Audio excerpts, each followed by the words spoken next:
Welcome to another presentation for the Globe Sound Healing Conference. Today we have Jackie. Hi, Jackie. Hi, David. Jackie Stoutenburg is originally from Southern California, but a recent transplant to Santa Fe, New Mexico. She's been training dressage horses professionally for the last 20 years in California and Colorado, as well as several times in Holland and Germany. It's been a lifelong love and very much of an art form.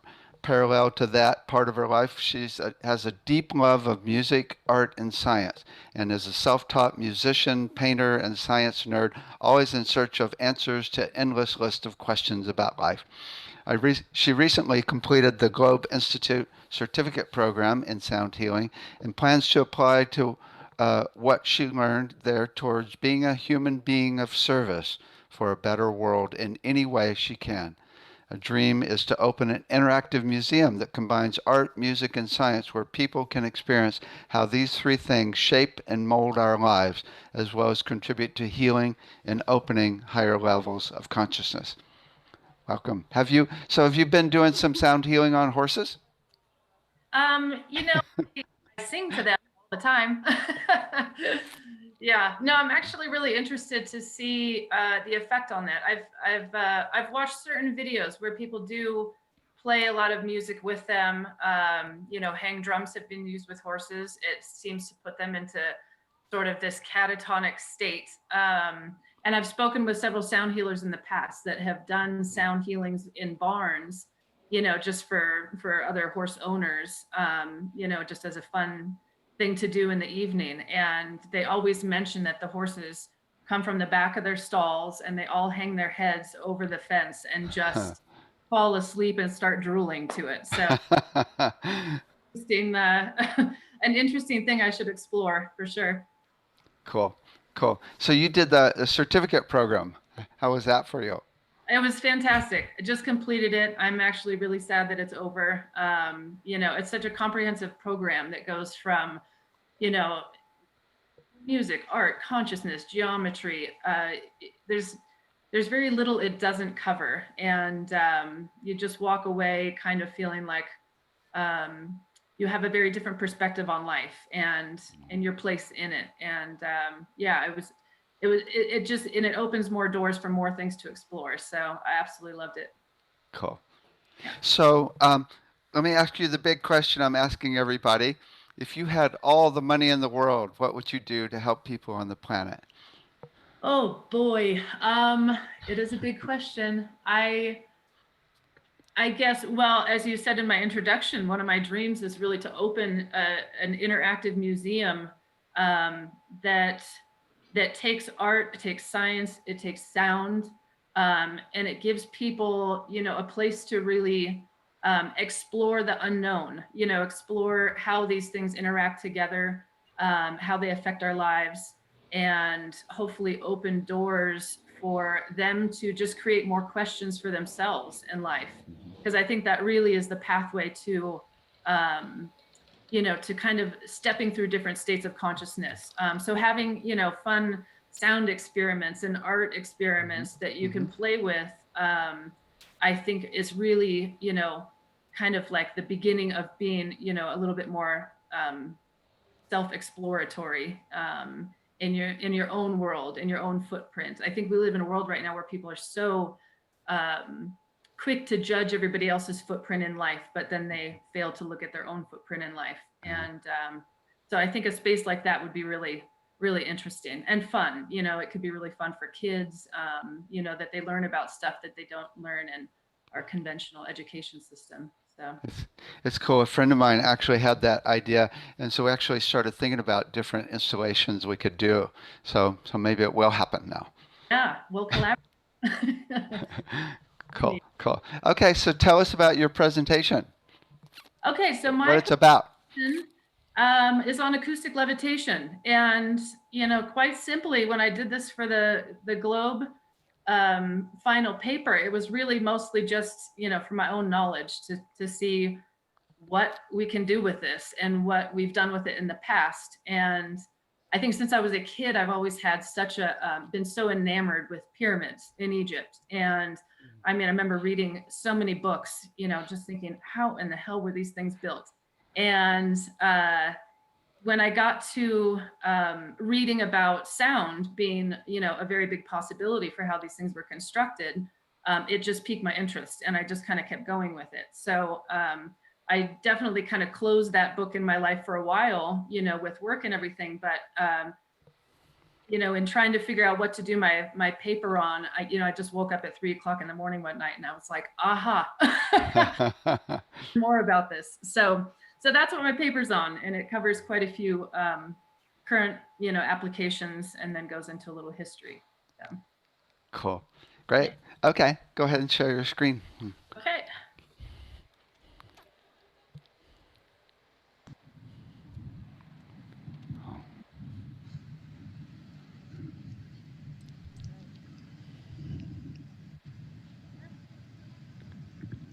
Okay, so first, this is just an outline about, kind of how I go through it. What is acoustic levitation? How does it work? What are the current research and applications? Then we're going to move on to some historical references, possible explanations, and then we dive a little into the harmonics of the unified field. And then what are we missing and where are we going with this? Because there's a significant gap between, possible explanations for those historical references and what our current scientific paradigm is using for it now. And then finally, does consciousness play a role in levitation? So to begin, simply acoustic levitation is a method for suspending matter in a medium by using acoustic radiation pressures from intense sound waves. These intense sound waves used in most current scientific models are within the ultrasonic frequency range. This is 20,000 hertz up to several gigahertz. Those frequencies are, of course, inaudible to the human ear. But the ultrasonic frequencies are, currently used for imaging, breaking up kidney stones, gallstones, but now scientists are using these waves to overcome the force of gravity.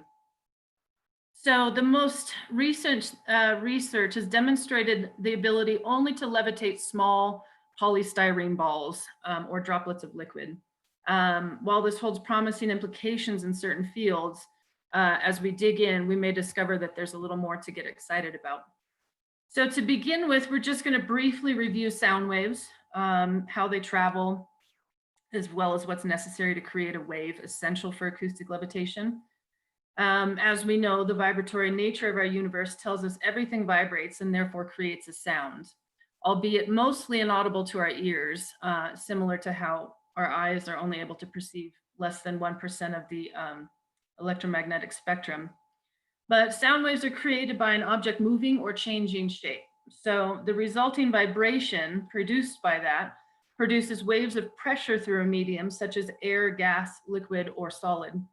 Sound, being a longitudinal wave, consists of compressions and rarefactions, or as you like to say, David, compressed air and spaced out air, much more understandable.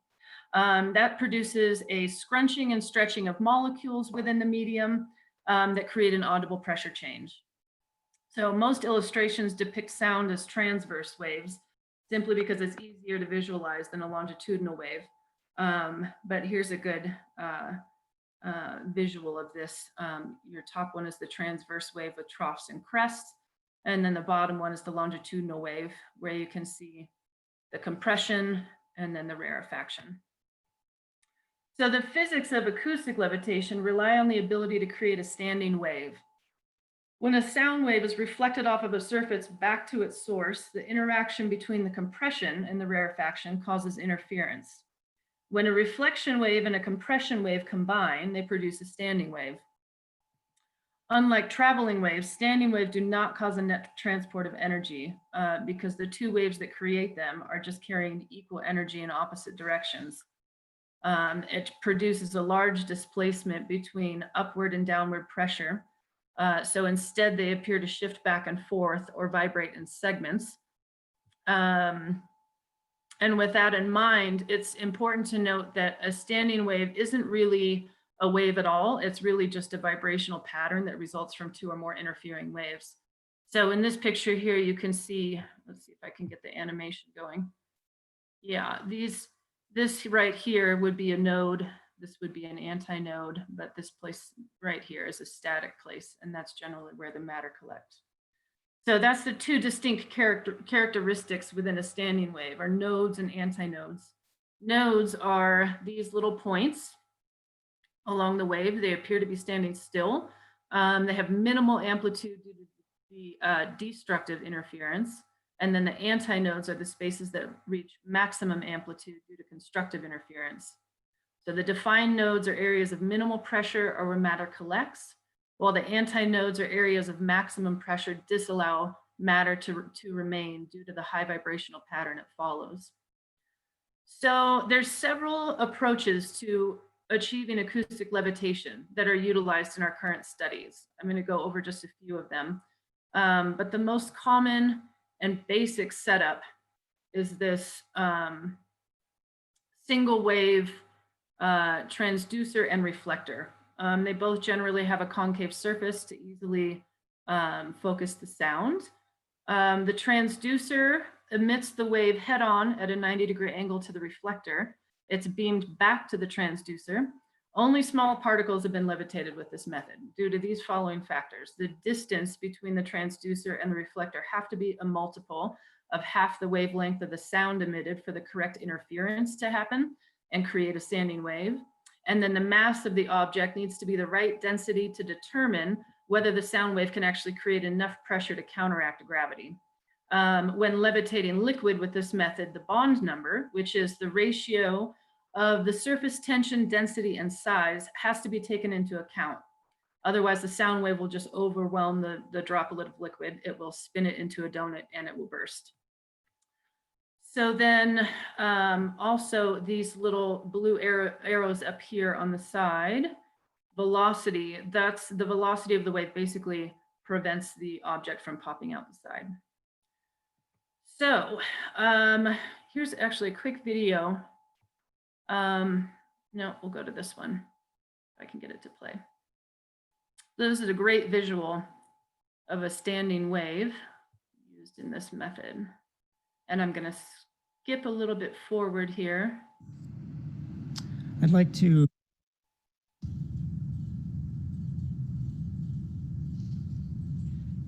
and if I adjust the height of the reflector, there's a point at which you see bands of white, light, and dark. This is the standing wave, and it only happens when the distance between the reflector and the speaker is some multiple of a half a wavelength. So every single one of those bands is a half a wavelength. If I go up a little higher, then it disappears again, but if I continue to go higher, then it will come back when I'm at another half a wavelength, a multiple of a half a wavelength away.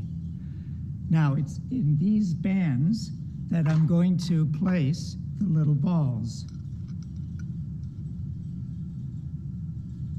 And you can see the little ball settles down where there's a bright band, and that is the high pressure area. And I know it's a high pressure because you see there's a white band right next to the reflector, which is where the highest pressure will be. If I, again, change the height, the standing wave goes away and the little balls will fall down.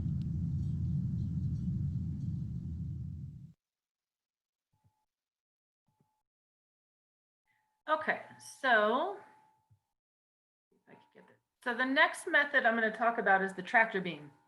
The tractor beam, Asier Marzo from the University of Bristol in the UK developed this tractor beam that it has actually several different applications. So they tend to use around 40K hertz. This is basically placing a multitude of transducers in a dish or a bowl shape without a reflector on the other end. They've been able to direct a vortex of sound above it by basically programming the individual speakers to create an acoustic field or an acoustic hologram to resemble tweezers or little vortexes. These frequencies, again, are up in the 40K hertz range, and they've been the first experiments so far that prove the ability to levitate objects larger than half the wavelength. Initially, the vortex of sound caused all objects to kind of spin with increasing speed until it popped out. So to remedy this, they increased the amount of transducers, they manipulated their output and created a phased array. So phased array transducers produce a single desired sound field by controlling relative phase or delay time between the output of the frequency as well as the magnitude. So they rapidly alternate the vortices of equal speed in opposite directions. So 1 millisecond, they emit the vortex in one direction and a millisecond later in the opposite direction. And this zigzagging of sound doesn't allow the object time to react to a direction. It essentially just reacts to the average, which is stillness. So therefore, the result is you get stable levitation that works as a repellent and an attractor. And this is what it looks like. And you can actually contact this guy, Azir Marzo, and he will send you instructions on how to build one on your own at home, which I will be doing when I have time. So the next one I'd like to share, this is a Japanese team from the University of Tokyo. They developed a 3-dimensional array of 285 transducers within a 20.5-inch wide chamber, a sort of box really that upped the game of acoustic levitation significantly. The dynamics of this model allowed them to not only levitate multiple objects at a time, but also control their movement in any direction at any time. By altering the amplitude of the waves in a cross-shaped lattice, they successfully levitated and controlled direction of beads, electronic parts, matches, screws, nuts, and alcohol droplets. So I will go ahead and play this little video here because this is kind of a neat demonstration.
Pretty neat. I love that video.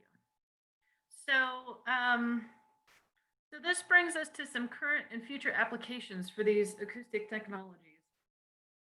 The team you just watched, they have their eye on this 3D lattice technology for use on industrial spacecraft in orbit. They've said it has not escaped our notice that our developed method for levitation under gravity suggests the possibility of developing a technology for handling objects under microgravity. Their aim really is to see their technology work aboard the space station or on other spacecraft, possibly to create pharmaceuticals or ultra pure crystals via remote control without astronauts having to be present. There's certainly many things that this method can achieve and discover in space or microgravity, but in my opinion, the benefits we reap from being able to do the experiments here on Earth by creating that microgravity environment through sound prevent us from having to expand or expend the resources that depend on, fossil fuels to send such experiments to space. For example, germinating seeds in a microgravity environment produced with sound will just allow us to understand the process of growing sustainable food in space with far less time than performing them in space. It's been shown that certain materials behave more aggressively in microgravity. The reason why is unclear, but the ability to study that behavior here on Earth is, again, quicker as well as safer. Acoustic levitation paves a cleaner path towards exploring the unknown with many experiments in space minus the collateral damage. So the next application would be contactless production lines, manufacturing very small electric devices and microchips that often involve robots or complex machinery. Acoustic levitators can perform the same task simply by playing with sound. For example, levitated molten materials will gradually cool and harden in a properly tuned sound field where the resulting solid object is a perfect sphere. Similarly, a correct shaped field can force plastics to deposit and harden only in the correct areas of a microchip. And as mentioned before, some materials are just corrosive or otherwise react with ordinary containers used during chemical analysis. So researchers can suspend these materials in an acoustic field to study them without the risk of contamination or the destruction of containers. So this leads to medical field applications. Acoustic levitation is probably the most promising method of developing more efficient drugs. The Argonne National Laboratory has been using this technique to improve drug development. There's two categories of drugs that relate to how they interact with the body. There's amorphous and there's crystalline. Amorphous are more efficiently absorbed by the body due to the high solubility, allowing a lower dose to be administered. Levitation of droplets in the development of these drugs allows for evaporation of solutions without that crystallizing or impurities from containers. And while I'm not a big supporter of pharmaceuticals and therefore further drug development, I doubt that this piece of our collective lives will disappear anytime soon and reappear with a comprehensive, holistic approach in the near future. So while in that transition, I can at least be supportive of more efficiency with less potency, it seems. Acoustic levitation technologies can be a bridge to helping us understand less is more when deciding what to put in our bodies and how they affect us long term. Next up would be spectroscopy, the study of absorption and emission of light to determine a sample's properties. So when reflecting light from a sample or a droplet in a container, again, a certain amount of the reflected light comes from the container. When you use X-ray diffraction on a levitated sample, you get a much clearer, more pure blueprint of your sample without having to consider the container's feedback. This has many applications from molecular biology, physics, chemistry, biochemistry, etc. The list just goes on. So moving on to cell growth. This is a pretty interesting one. Researchers at the Utah Valley University, they were able to acoustically levitate cells, which allowed them to be studied as if in their natural state in human tissue or in the bloodstream.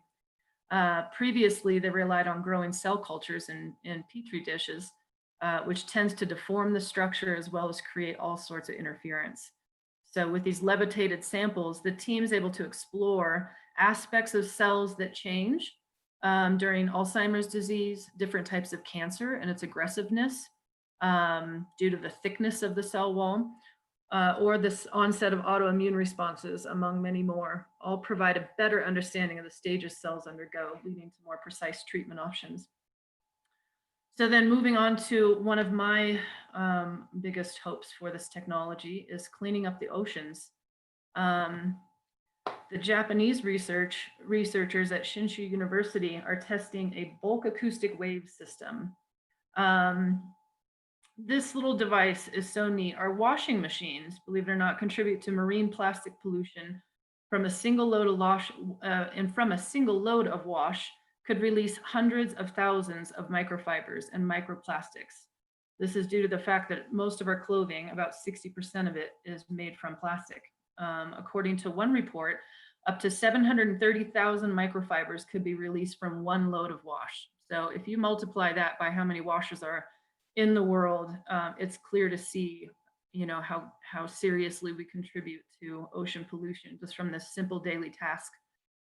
So according to the WWF, 1 in 2 sea turtles have ingested plastic and 90% of seabirds have it in their stomach, with an additional 700 marine species threatened by this waste.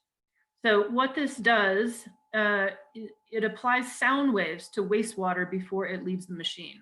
It essentially creates a standing wave that traps the microplastics and the other fibers, which is then channeled in one direction, while the remaining wastewater is channeled into another direction through your normal plumbing process. Next would be a water-based tractor beam. This is from the Australian National University. They created this water-based tractor beam that displays some really promising capabilities to clean up our oceans. Small waves are produced on the surface, which initially they push floating particles away from the beam. But what happens is as soon as the waves reach a certain amplitude, they change their shape and the particles reverse direction, heading right back towards the beam. So by remotely controlling surface flows, the technology can really stop the spread of surface contaminants like oil spills. And then drilling for oil and extracting it from the ground uses enormous, which is then tainted with oil following the process. The oil industry, believe it or not, produces 2.4 billion gallons of this oily water in a single day in the United States. The laws and the regulations require that these companies only partially clean up this water. And the method that they commonly use is a type of centrifuge. It just spins the water until the oil and the dirt separate, but it's pretty unsuccessful in removing most of it, especially since there's so many oil particles that are just the size of, small bacterial cells. And because certain types of oils are toxic, this water just ends up being dumped right into our environment. So what has happened, there's a team at Western New England University. They've developed a filter within a pipe to separate these tiny oil droplets. So they basically use sound. They have a transducer that creates these nodes, again, with standing wave within the pipe. It basically stops the oil dead in its tracks as the water molecules just pass right on by. And then oil being less dense than the water, it rises to the top for collection. So an early version of this device was able to filter thousands and thousands of gallons of water in a day. The unfortunate part is that the technology is not being used by the oil companies yet because there are very weak limits on the amount of oil that's allowed in the water. So until they're pressed by such limits to curb their impact, their toxic impact on the environment, they just won't spend the money on the technologies. So these are just examples of acoustic levitation in recent years that are kind of the beginning of a long list of applications that could really revolutionize the future of many industries and create some non-toxic answers to some of our problems. So now we're going to switch gears a little bit, and I'd like to turn the clock back a few thousand years. And we're going to discuss a little bit about some historical references, possible explanations for things built in the past. There are several accounts in history that suggest that ancient civilizations possessed the knowledge to overcome gravitational forces with sound. While no records formally credit acoustic levitation for the creation of these megalithic structures, almost every single culture where they exist have legends that speak of these massive stones being moved by acoustic means, either by chanting, by song, by striking with a rod, drums, trumpets, gongs, sometimes even whistles, and all with the intention to produce acoustic resonance. Einstein's work tells us nothing is faster than the speed of light. But in 2007, a team of US physicists discovered that superluminal acoustic sound waves can actually outperform light in speed and velocity under certain conditions. So I'm wondering if perhaps these ancient civilizations who built sites such as Göbekli Tepe and Stonehenge and Pumapunku and all the numerous pyramids around the globe had already cracked this little secret of sound technology. The construction of the pyramids in Egypt have obviously been a debate for millennia. There was a 10th century Arab historian, Abu Hassan Ali al-Masudi, who settled down in Egypt after traveling the world and completing 30 volumes of history. His accounts of how the pyramids were built are told in a passage in one of his historical texts. Al-Masudi writes, a magic papyrus was placed under the stone. The stone was then struck with a metal rod that caused the stone to levitate and move along a paved path with stones and fenced on either side by metal poles. The stone would travel for a distance of about 50 meters and then settle to the ground. The process would repeat until the builders had the stone where they wanted it. So some hypothesize that these metal poles resonated at high frequencies, yet not much speculation has been found on the paved path of stones Masudi refers to there. What has been found scattered all around the pyramids are large bowl-shaped stone basins. These huge basins are found with two different compositions. Some are just pure quartz, while others, due to their uniformity, appear to be manufactured through a mold-making process from a limestone slurry-like mix of microcrystalline opal, hydroxyapatite, and silicoaluminates. This composition is also found in stones that construct the pyramids as well. They have a very unique piezoelectric property that allow them to convert mechanical stress, i.e. pressure of sound, to focus and amplify acoustic waves, which create standing waves within the crystalline lattice of the stone itself. It eventually builds a very strong electromagnetic field, which would allow for acoustic levitation.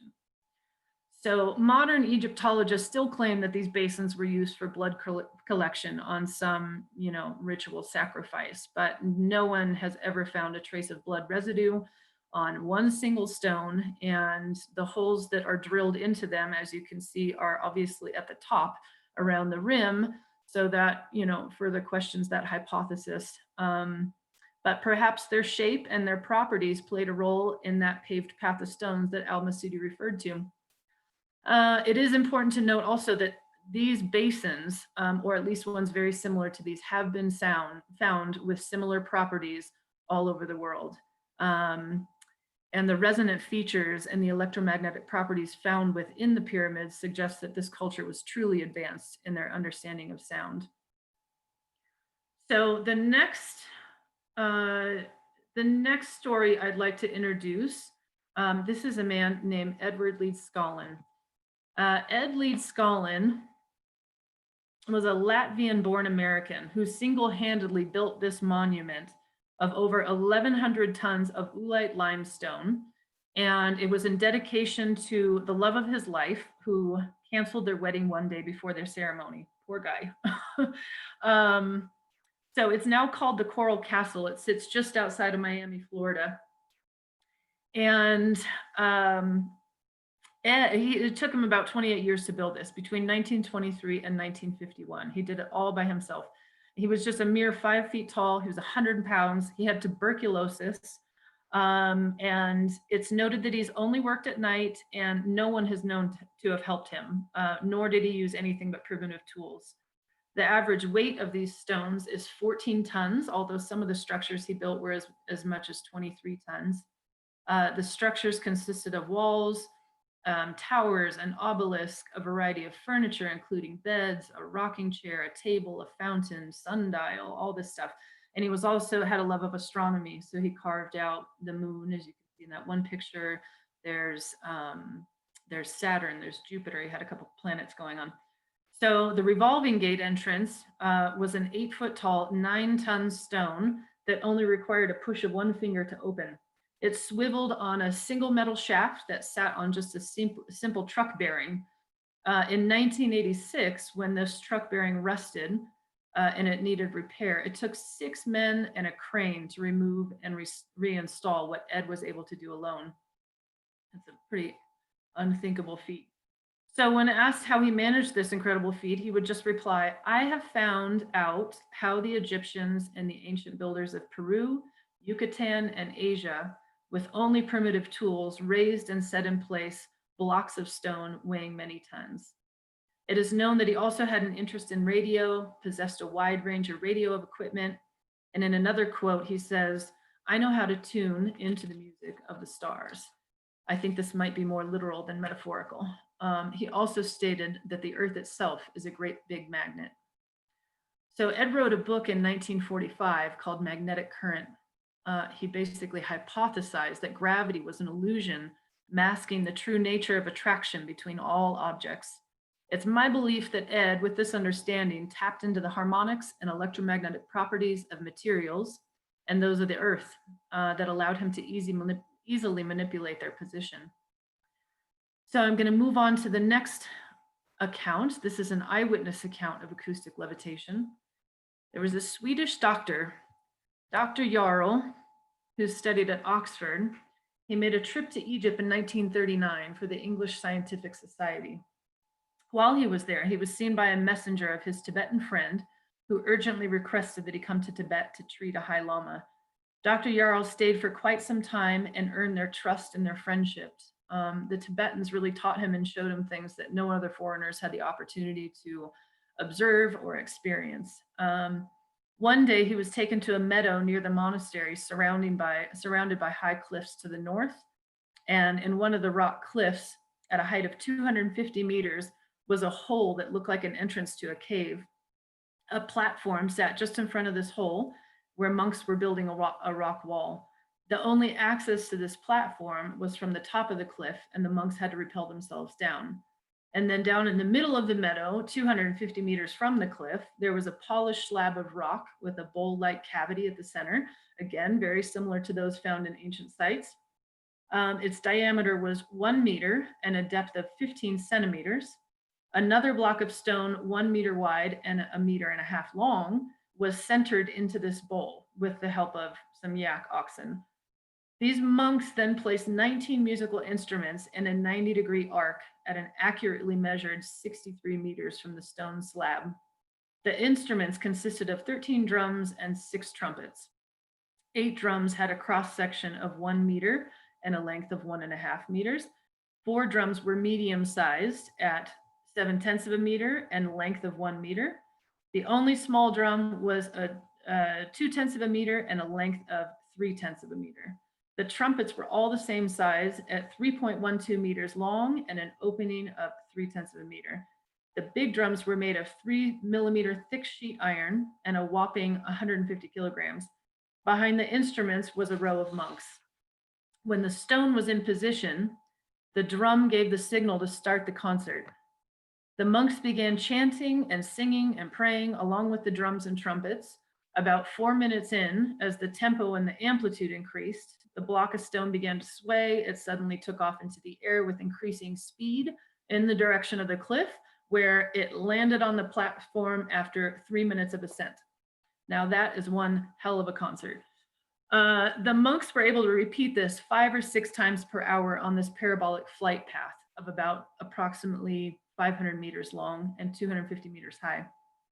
So Dr. Jarl got a little concerned for his mental health and was worried that he was, a victim of mass psychosis or had been hypnotized. So he took 2 films of this stone's journey up the cliff.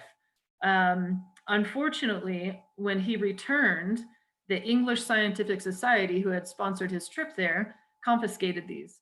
And as far as I've been able to research, nobody's ever seen these videos again. So, I wanted to mention right now, again, I had a friend that 5 years ago, he said when he was young, he had actual dreams of Tibetan monks.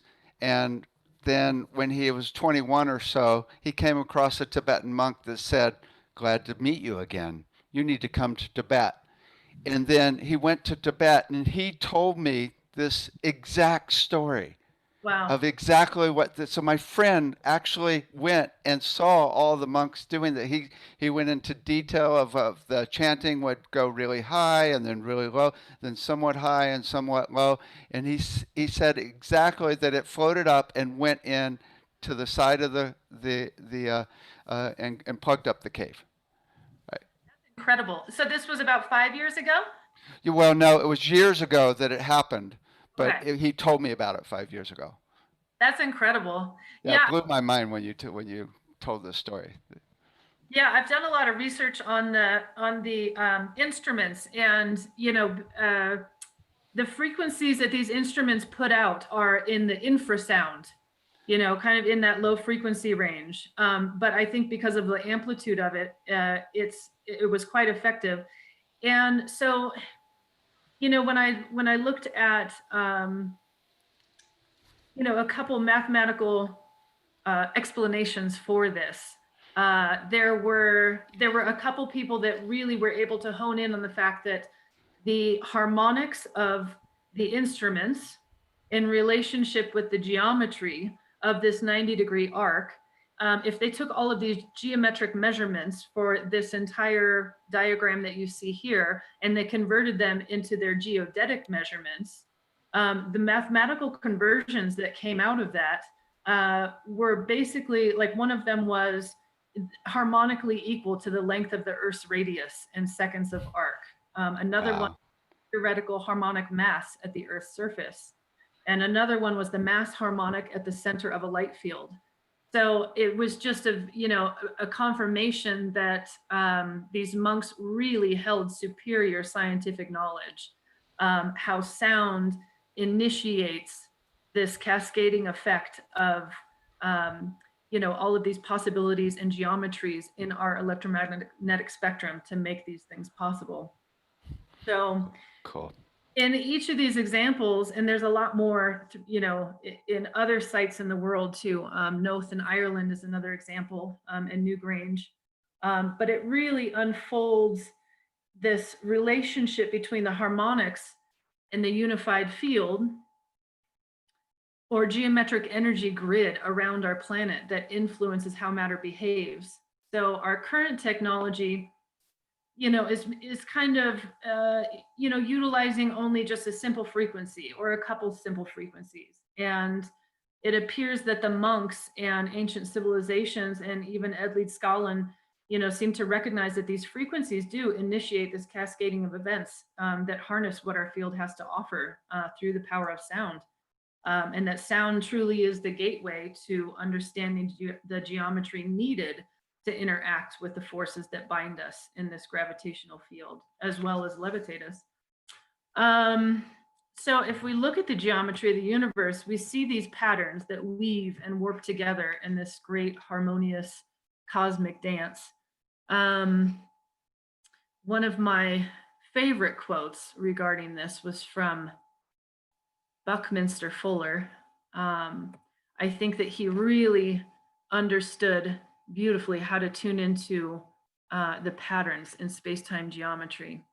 And so his explanation of the gravitational field is omnitriangulated geodesic spheres consisting exclusively of three-way interacting great circles are realizations of gravitational field patterns. The gravitational field will ultimately be disclosed as ultra high frequency tensegrity geodesic spheres, nothing else. So it really does all come back to vibration and geometry and how they interact. Bruce Caffey, who was a New Zealand airline pilot, he wrote many amazing books on the harmonics of the unified field. He discovered a similar theory in his work on the harmonics of the field, stating that the grid seems to be based on the possibility of one geometry switching over to another. The idea that gravity is a force appears to be a fallacy. In reality, it seems to simply be a state of tension or ratio between two geometries. We are led to believe that all systems of measurement as used today are purely arbitrary values set up by man himself, and therefore have a fairly haphazard way of finding qualities or dimensions of things. So perhaps this understanding is the speed bump in our road to advancing acoustic levitation. Azir Marzo from the University of Bristol, is probably one of the guys really on the leading edge of our current research with sound and how to move matter with it.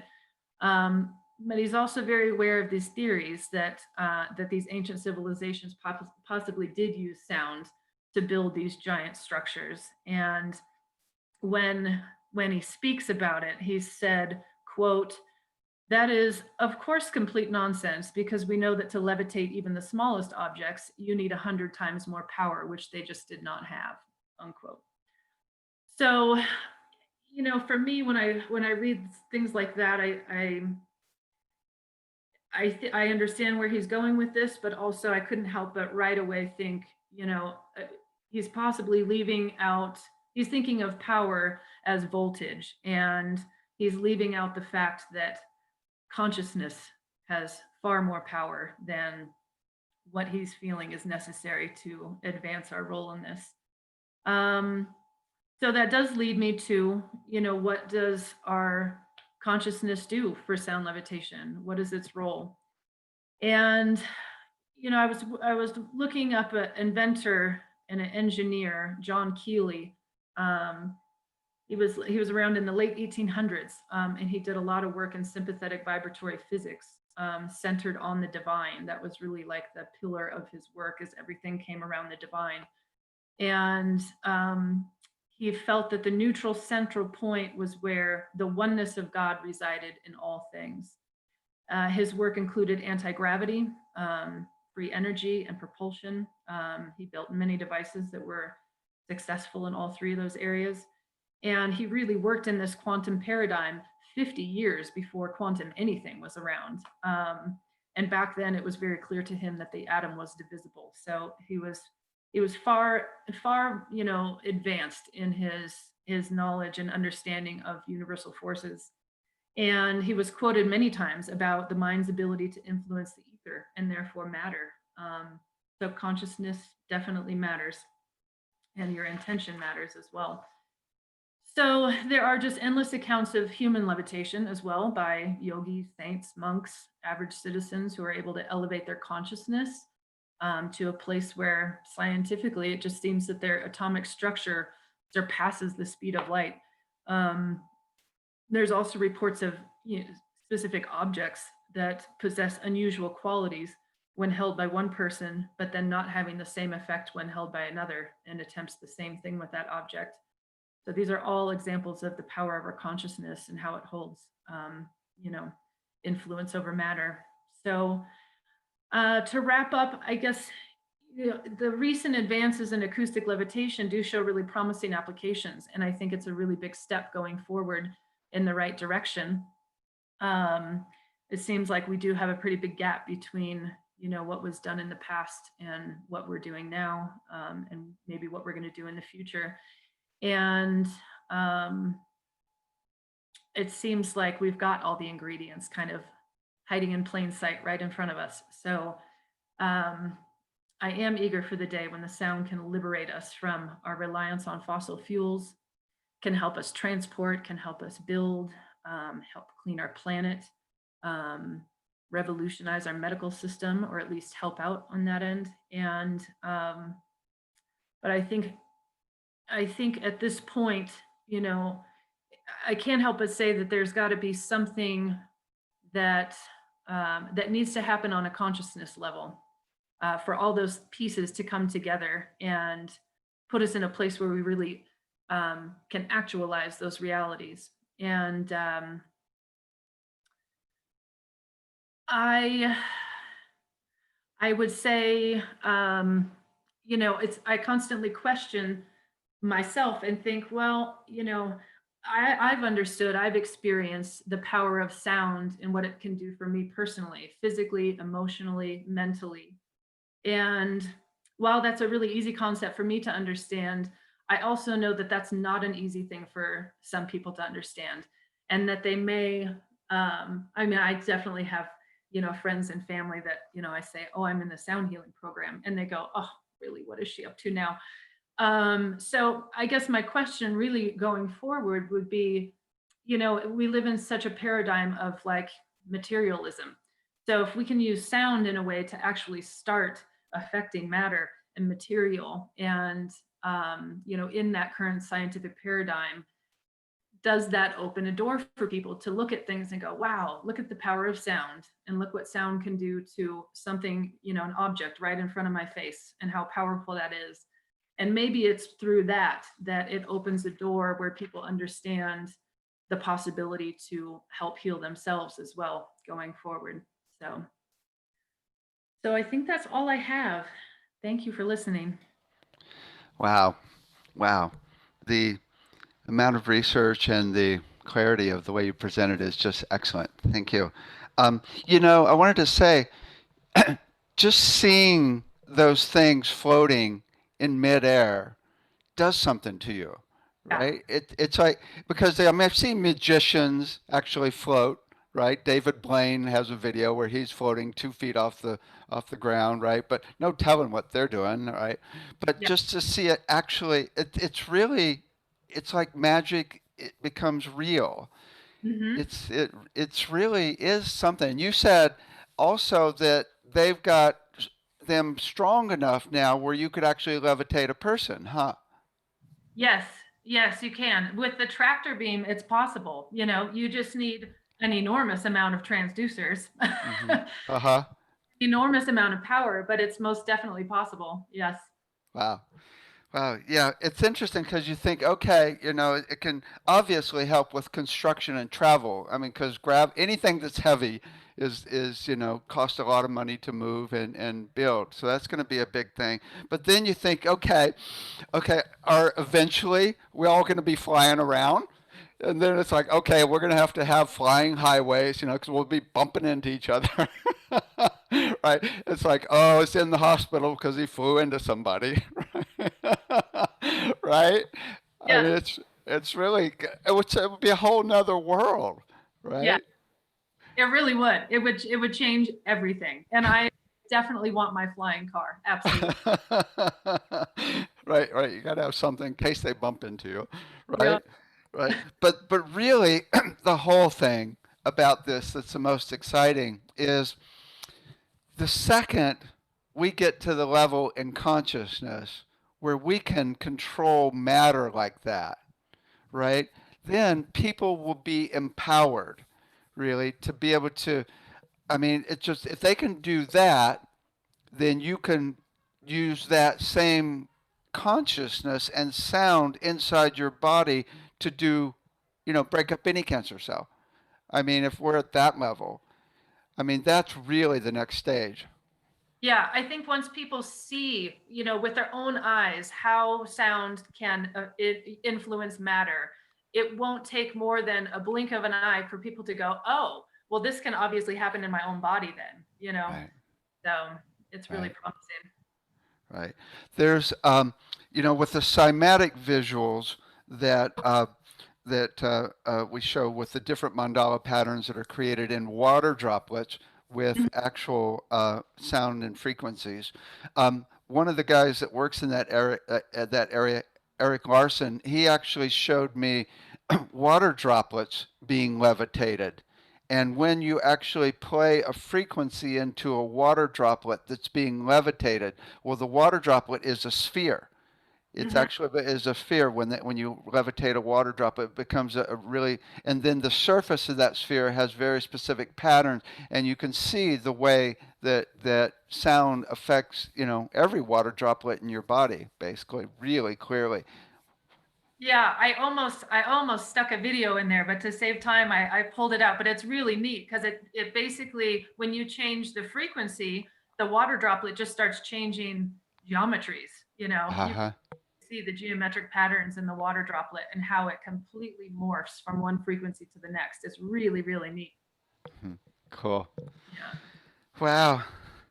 The potential of change on our planet Yes. is huge, and I think we're right on the threshold. So it's like everybody's freaking out about a lot of things these days, but I'm really excited. Right? I can't get that freaked out when again, I think it's where is your attention? Where is your intention? And if those are in the right place, then there's really not that much to be scared about, really. There's a lot to Right. be excited about. Right. Great. Well, thank you so much for your presentation. Thank you. Thank you for the invite. It's an honor, and I'm grateful to be a part of it. Thank you. I'm going to play the closing video now. Let's see. Yep. Thank you all for listening. Take care.